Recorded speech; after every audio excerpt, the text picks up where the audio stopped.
Hey everybody, Steve Borey here from the Jackpot Gents. My son Matt Borey is the other half of the Jackpot Gents, How's it and going, everybody? we were formerly known as American Casino Guide, but we are now the Jackpot Gents. And today we make a lot of videos about going into casinos and playing slot machines, and people always wonder, what's good advice for playing slot machines. So we have an expert with us today, Josh O'Connell from KnowYourSlots.com. Hi, Josh. How you doing? I'm doing well. It's great to be back with you. Good. It's great to be with you. Now, you are one of the foremost experts on slot machines, and we wanted to go over our topic today is 6 great tips for low limit slot players. And I think as we go into this, I think you wanted to explain to people that they're not necessarily restricted to low limit players, but tell us your advice on that.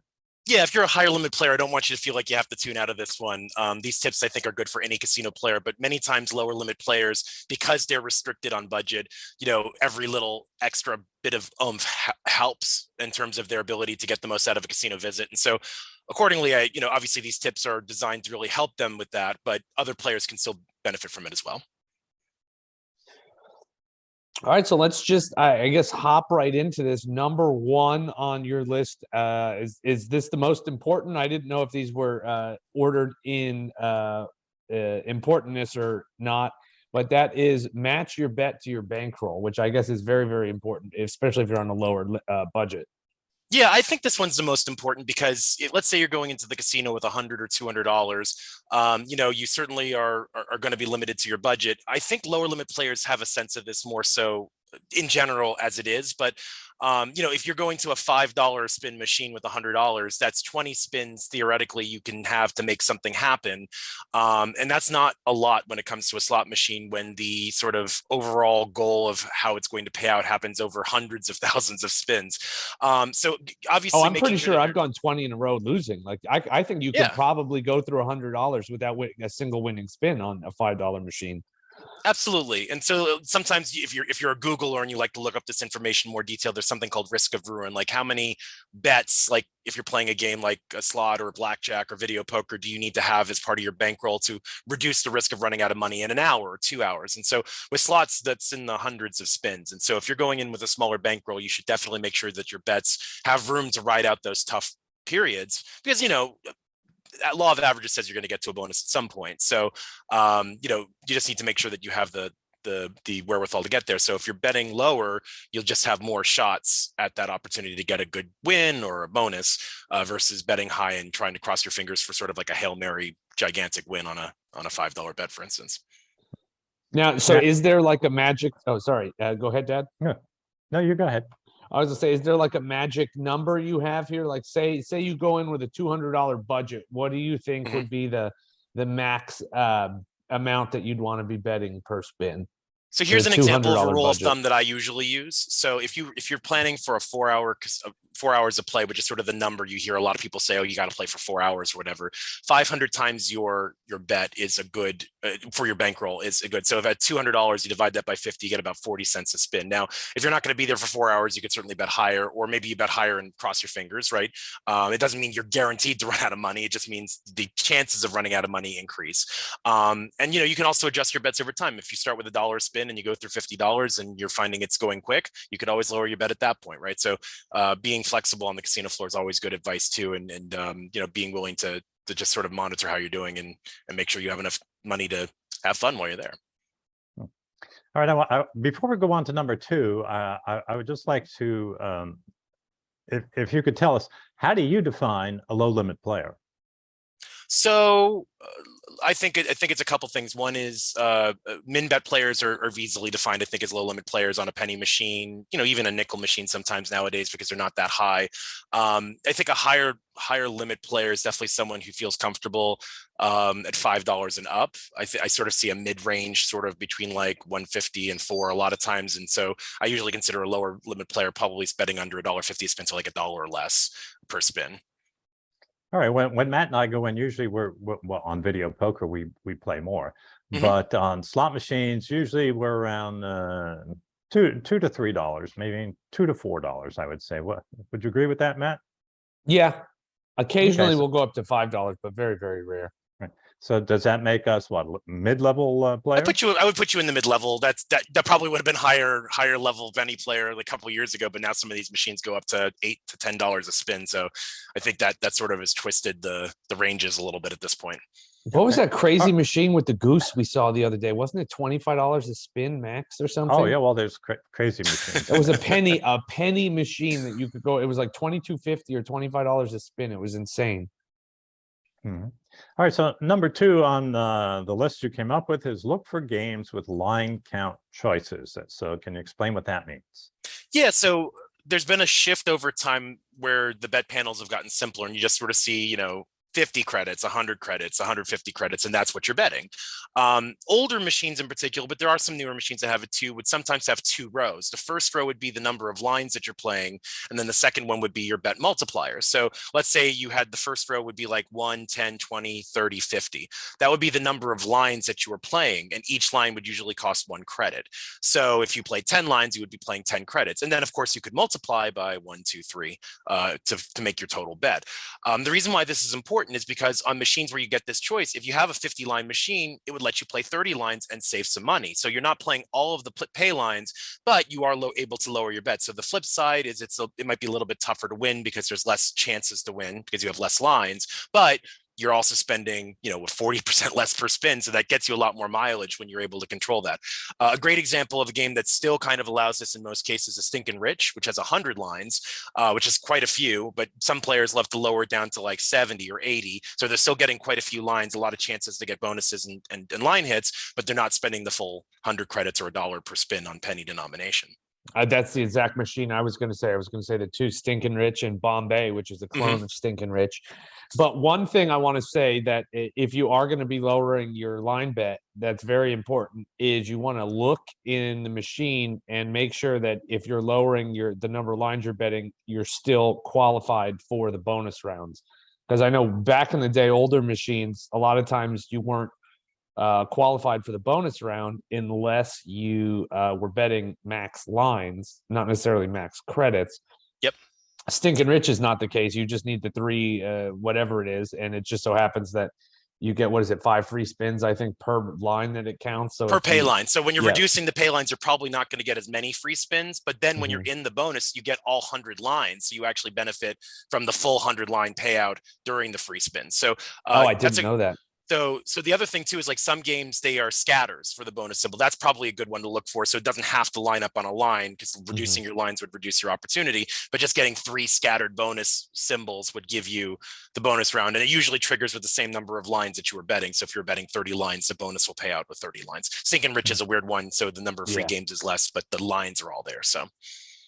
Now, someone had sent in a question. They said they wanted us to do a video on slot machines where you don't have to make a max bet to be eligible for the jackpot. Now, do you know what percentage of machines where you, well, I know Quick Hit, if you want to get those progressive jackpots on top, you have to make the max bet. But is that the case in most machines? Most modern machines are kind of leaning towards it's the odds of winning a progressive are equivalent to the bet size. So like if you bet more, your chances are higher, but Lightning Link, you can do a 50-cent spin and win that grand jackpot. So it seems like that Link model really pushed forward the progressives at any level model. Where you'll see the exceptions are usually the wide area progressives, like the 6-figure ones on your Wheel of Fortunes or your your Monopolies and that kind of thing, where you have to Willy be betting Wonkas and usually those are like $3 and higher, right? So that's not necessarily a max bet, but you have to bet enough to qualify. But a lot of the ones where they're not like that big wide area progressive, usually, except with the exception of games like Quick Hit, you have access to those progressives at just about any level. Yeah. Now, number 3, the next one we're going to move on to is using a Players Club card. Now, we're not saying always use the Players Club card because there are very few cases when you probably don't want to use your Players Club card. But what do you have to say about this? Yeah, so I actually know some low limit players that for a while didn't bother with a player's card because they thought, well, I don't bet enough, so what is that going to give me? And the reality is that regardless of how much you bet, you're going to qualify for something. So, Mhm. for instance, sometimes just having the player's card at all qualifies you for room discounts or gift shop discounts. Some casinos give you that just for being registered. So right off the bat, you qualify for discounts. And then based on your play, there's a few things that you can qualify for. One is comp dollars. Usually, you earn comp dollars as you play, and so those can then be used for shopping or dining or paying down your hotel bill or whatever the case may be, and sometimes free play depending on the casino, and then the second is offers. And so based on your play, a casino will calculate what that means for what they're looking to bring in, and they'll make an offer to have you come back and try to see you play like that again. And you might not qualify for much free play. Maybe it's $10 or $20, but if your budget's $100 or $200, that could be a 10%, 20% boost on your bankroll. That's not insignificant, and that can just give you more time on the casino floor to have a good time. And so that's why you want to play with your casino card pretty much all the time. I agree with you. There's those exceptions. I just went to the casino a few weeks ago for dinner and to exchange a shirt, and I wasn't going to do any gambling. So my player's card was not swiped anywhere on the property because I don't want them to know I'm there, because I'm not gambling today. But if you're going to be gambling your normal amount, you definitely want to make sure that player's card is on whenever you're playing. Now, there's a casino near us. It was interesting. My wife and I went there. We didn't play much, and we didn't earn any benefits. They didn't send us, free play or gifts or, dining offers or anything. But what they did was they sent a rebate. So the next time we go there, if we lose $20, you can go to the kiosk, swipe your card, and they'll give you back the $20. So it was interesting that our level wasn't high enough, and we just went there to kill some time, have some fun. Our level wasn't high enough to generate offers, but it did generate something decent in the sense that the next time we go there, if we lose $20, they'll give it right back to you. So in a sense, it sort of was free play. Yeah, I mean, and I also, casinos are just getting increasingly creative over time with how they can structure these things, and so they kind of find something that works for just about everyone. And if you're in a busier market where there's a lot of casinos, they tend to also be more aggressive because they're hoping that you're taking play from like casino A and going to casino B, right? So if they see that there's an opportunity to bring someone else in, they might be very generous, especially if it's your first time visiting. So I do think it's important to make sure you have that card and play with it. All right, number 4 on your list is time your casino trips, and which Matt and I, we always suggest that play during promotional periods. So can you give us some background on that? Yeah, so I have a couple of examples here where I think this can be really important for a lower limit player. So one is many casinos do drawings at various points. And so the drawing will basically allow you to have the opportunity to win against other people in the casino, a prize. It could be cash, it could be a car, it could be a trip, all sorts of different things. But they tend to do drawings in different ways. And many times I notice the same casinos doing both styles of drawing. So this gives you an opportunity to decide when it's the right time to go in. So one, for instance, would be a hot seat drawing. So basically anybody who's playing at a given window of time will be eligible for the hot seat drawing and being drawn for that prize. The second option is a sort of earn entries based on your play over a window of time, and then you activate your entries on the drawing day. The latter is harder for lower limit players to win because you're playing against people with bigger budgets who can just simply rack up those entries faster. So you might end up with 10 entries while someone who's got a higher budget ends up with thousands of entries. And so, your odds of winning are just going to be proportionally more challenging. Whereas with a hot seat drawing, it's literally one seat, one entry. And so, if you're in a casino with 500 slots, the worst odds you have is 1 in 500. But many times some of those machines will be empty, right? So when you're a lower limit player, you can just be smart about when you go to the casino, which drawings you target if you're interested in that sort of thing, because that might improve your chances of being a winner. Yeah, that's the entry-based drawings. We are on our website, AmericanCasinoGuidebook.com. We have people can leave reviews, and that was one of the reviews that people would always leave, is they would complain and be like, "Oh, these drawings are all fixed. The same people are winning all the time." But like you said, if you're a low-limit player and you're going in there and you're betting $100 for your entire bankroll, of course you're going to have less drawings than the high roller that's sitting there and is betting $100 a spin. Like that person's earning the same amount of entries with one press of the button than you're earning in your entire day. So it's, of course, those are always going to be skewed towards the very, very high rollers. They're not always going to win, but they do have a much greater chance of winning, like you said. So that's one thing that maybe people don't 100% realize, and they think that it's like, oh yeah, it's fixed. I always see that same guy winning. But that's not the case. It's not fixed. I guess it's skewed in their favor, because when they're betting tens of thousands of dollars a day and you're betting a few $100s a day, of course they're going to have a better chance of winning. So the hot seats, I definitely like the hot seats. I've won a few of them. I've never won one of the entry based ones, but I've won the hot seat drawings. So I'll never forget the day that I was with my mom at a casino in New Mexico a number of years ago, and she's always been a very low limit player, and she always said I was the lucky one. But one day she won a $500 hot seat, and she was getting paged, and they have you give you a window of time to go to the desk, and she thought I was paging her to go home. So she's like, all right, we're gonna go. I'm like, no, this is not what's happening. I had to drag her to the Players Club desk. She didn't believe that she won $500 because she just never wins that. And it took to getting to the cashier, and they're counting it out, and she looked down, she's like, I won this? She couldn't believe it. And so it's just fun to see that kind of stuff happen, because she was one of those 20-cent players. She would just sit, have her beer at the bar, and just play, and that was a relaxing evening for her. So it was sort of fun to see that happen. All right, so more on promotional possibilities. Playing during promotional events is comp multiplier days. Absolutely. So the other thing I encourage everybody to do, and low limit players in particular, is you can time your visit based on when they're doing a comp multiplier or tier multiplier. I would say comp multiplier makes more sense for a lower limit player because, again, tiers can be very difficult to achieve with a lower budget unless you're going a lot, which some players do. But the comp multipliers let you take that same budget and get more comp dollars for use on property, which can be like, a free dinner. It could be, again, extra free play or whatever the case may be. And so you're just making your money work a little bit harder during those windows of time because you have access to sort of a better opportunity.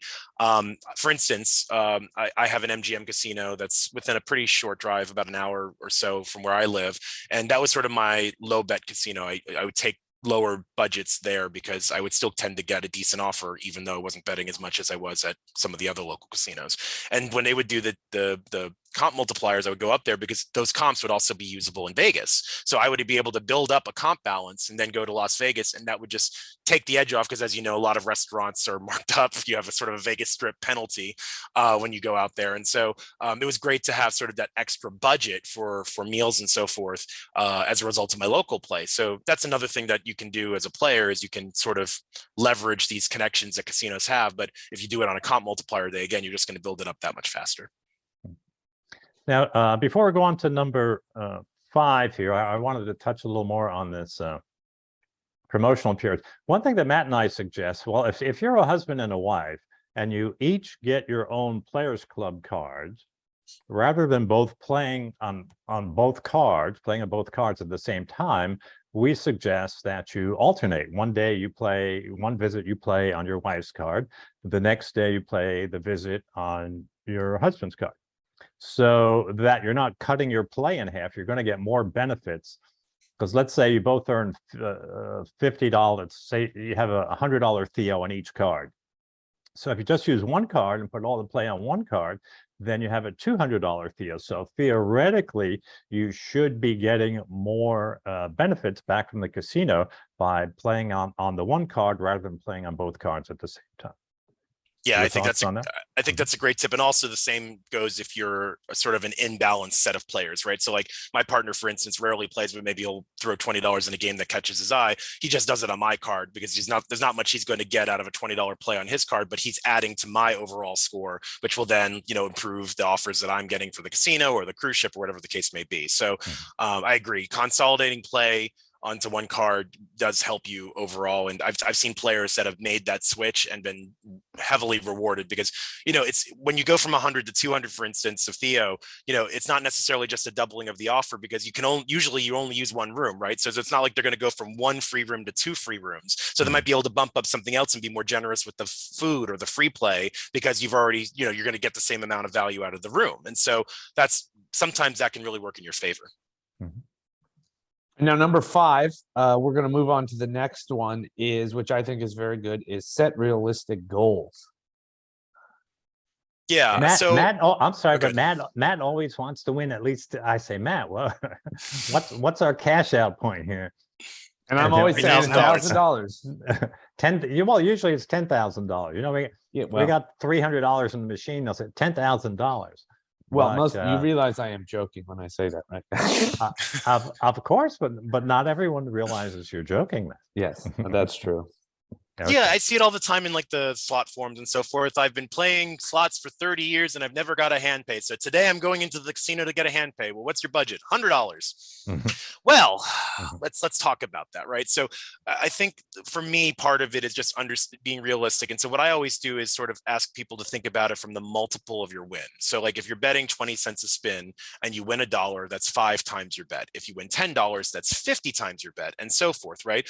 A hand pay, because it's a flat, fixed, arbitrary amount that hasn't changed in like 50 years, it's 2,400 times a 50-cent bet, for instance. So like, is that a realistic win? Do you see people winning 2,400 times their bet all the time in a casino?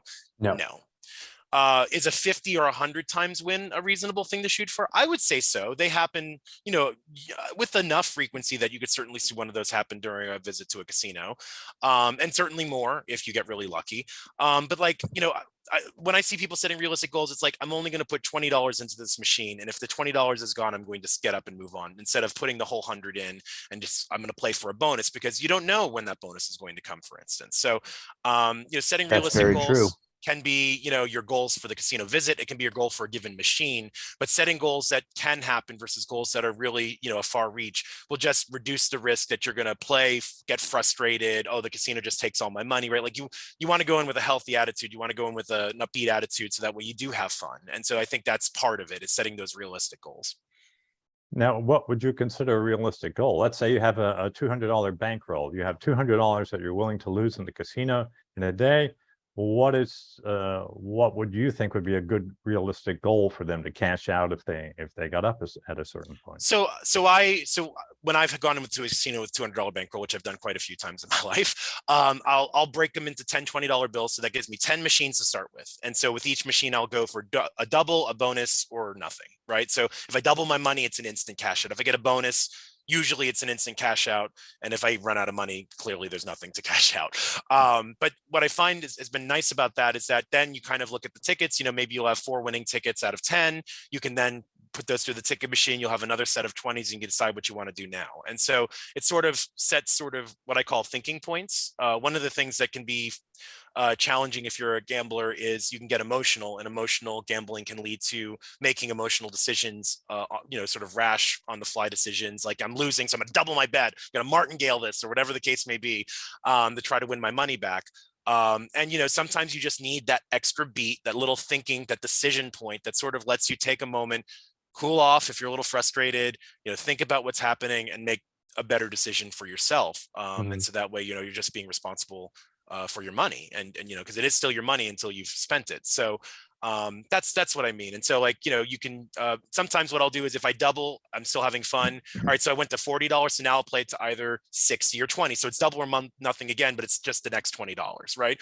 So you can make those decisions, say I'll play further, but it just encourages you to sort of think about it at given points and make sure that you're happy with where you are. And like you, go ahead. Well, I was going to say how you and I do it, Matt. You know, you get, let's say you put in $500, you get up to 700, and say, okay, well, we'll cash out if we get to 800, or cash out if we get to 700. So you go up high or down low, and you set a cash out point. And what I was going to say is, like you said, you know, you gotta set these realistic goals, because at the end of the day, you're going to the casino to have fun, or you should be going to the casino to have fun. And, you know, like you said, if you're going in with $100 and you're like, I'm playing till I get a hand pay, and you lose your whole $100 and you leave, and, you know, you're upset because you set an unrealistic goal and you didn't meet it, you know, that kind of eliminates the whole idea. Like, you're going to the casino to have fun. Like, you don't want to go and end up leaving in a worse mood than when you got there. You know, that's not how people should be looking at gambling. So I think that's and I will say, you know, when people go in with $100, sometimes they'll get the $300, but they didn't get the hand pay, so they keep playing, and then they leave with zero, and that's when they really start kicking themselves. It's like, oh, if I just known when to pull the plug. You know, sometimes people will do things like get winner's bank, so then they're forcing themselves to go home with money. I think that's actually pretty healthy too. If you don't trust yourself, have a tool that'll help you. So that way you What can, is that? I'm not familiar with that. so it's like a Winner's bank? little pocket safe. You have a Uh-huh. key, you leave the key at home or somewhere where you can't get to it easily. And then it's got a slot and it can hold like maybe a dozen bills. And so like if you get a win, you put the win in there and you're going to bring it home because you can't access Oh, it. okay. Gotcha. So, Gotcha. and there's Gotcha. different types of devices like this that are out there for gamblers. But I think, you know, if you're one of those people who, you know, you'll just keep going, I think that's pretty good. And, you know, the method that Steve was sort of describing where you stop, like you pick new stop points. I constantly do that. Like if I get ahead, all right, my new stop point is this, because again, it forces that thought, that decision. Okay, am I going to keep going or am I going to cash out? One other tip that you made me think of, Steve, by saying that some people don't trust themselves with big tickets because it's easy to keep going or to, you know, you get sucked into the actual game and you don't pay attention to the number. So that's why I recommended breaking it down into $20 bills, because then you know once the 20 is gone, it's time for a decision. And so I know people who purposely, I used to wonder why people would race over to the ticket breaking machine and break down a large ticket. But as I was talking to players over time, I realized it's actually a money management system. And I thought it was really clever. Okay. All right. And now we're up to our last tip here, which is focus on a single casino. Yeah. And I think this one is pretty similar to the recommendation you made, Steve, about sort of consolidating play on one card, which is this, especially if you're in a larger market where there's a lot of casinos. It might seem tempting to go bounce around. Hey, I've got free play at 4 casinos, so let's go play $20 at casino 1 and then $20 at casino 2. But what you're doing is you're thinly spreading out your budget. And if you're a lower limit player, that could be particularly challenging, because if you don't spend enough to even qualify, like Steve was talking about, maybe you won't get like any free play at all. Maybe it'll be a play to win or something like that, or nothing. Whereas if you put all of your play into one casino per day, the daily rule is really what's important here. Then you can increase your presence at a single casino for that day and see the offers improve accordingly. Now, the exception to this is markets like Las Vegas, where you might have a bunch of casinos owned by a single owner. If you spread your play across that owner, they still add it all up because you're in the same place, and they want you, frankly, to be spending as much time in their casinos as possible. So they want to reward you bouncing around.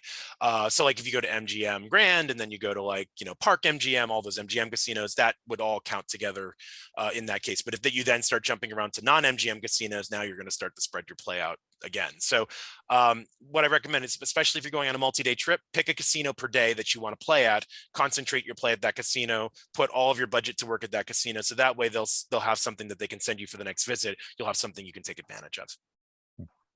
All right. I think players also need to experiment with different players clubs, because some are better than others for your ultimate goals. Like if I'm going to Vegas, I want to get a players club that's generous with free rooms.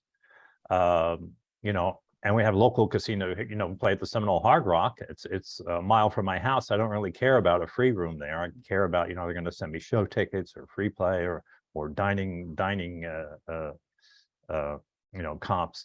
So each club tends to work in a little different way. So again, if you're a tourist going to Vegas, you probably want to concentrate in the casino that's going to give you free rooms. If you're a local, you don't care about the free rooms. You want to get the benefits, free play and things like that. Oh yeah, and that's something I talk about with comps all the time. Everybody has different goals for what they want out of comps, and everybody has, you know, every casino has a different sort of perspective on it and does it differently. So, you know, you definitely, part of the benefit of trying different casinos on different days is, you know, if you went in with $100 in each casino, you could see what each casino gives you and figure out which one you like the most, and maybe that's the one you want to play at more often. The other thing too is there are more national chains, as it were, of casinos than there were in the past. You know, there was sort of MGM and Caesars as the big two, but, you know, My Choice has been around for a while. That's, you know, Penn National. Bally's has sort of bought up a bunch of casinos, and so now they're building a national network. And Hard Rock is Hard Rock. I rolling was out just going to Unity. say that. Yeah, Unity's coming out soon. So, you know, that does open more doors. So like, for instance, players in Atlantic City have a lot more options from a national perspective than they did before, because there's a multiple people that own casinos there and elsewhere. Golden Nugget's a smaller example, but they've got casinos in a bunch of markets too. So, you know, if that's something that matters to you, where you like to play in different parts of the country, that could matter in terms of who you play at locally too. All Yeah, right. and I was just gonna add in there that like you were saying, stick to one casino for a day, but you could even do the same thing like on a month to month basis. Like, say your gambling budget for a month is $500, you could like go up in scale a little bit to just only use one casino for the entire month. And because if you just go day to day from one casino to the other, it might not be the best way to test to see what kind of place has the better benefits. So you might want to scale it up a bit. That would be my only thought there, is if you're trying to test to see like, if one casino is better for dining, if another casino is better for free play, maybe don't try it on a day-to-day basis. Try to scale it up and spend a whole month at one casino versus splitting up the month at different casinos. That might be the only one thing I want to add there. Yeah, and frankly, this is starting to turn into a bonus tip, because if we build upon that, if you're a lower limit player, but in part you're a lower limit player because you're going to the casino so often, you could consider consolidating your budget into less trips with the same amount of money. So let's say you're playing $100 a week. Now let's say you go $200 twice a month. The casino is going to look at you as a $200 per visit player instead of $100 per visit player, because you're showing up in their mind with twice the budget, even though you're going half as often, because the casino looks at how often you're using things too, right? So like, again, that hotel room, if you're using that hotel room twice a month versus once a week, you're costing the casino less money, frankly, because you're not there as often. And so that can lead to better offers as a result. So if you're budget limited because of that, that's something to play with as well, because maybe you'll find the offers are much more in your favor, and maybe that's the best way to go.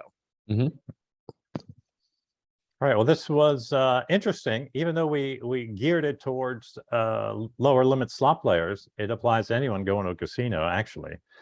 So we appreciate your time. And Josh, if people want to get more information about you, where would they go to do that? Absolutely. So you can visit knowyourslots.com, which is my website. I post new and updated content every single day. I also maintain social media profiles on Twitter, Facebook, and Instagram with daily content. Know Your Slots is all one word. Okay. Thanks very much, Matt. Thank you, Josh. Take it easy. Good talking to you. All right. Thanks, everybody, for watching, and best wishes for good luck in the casinos.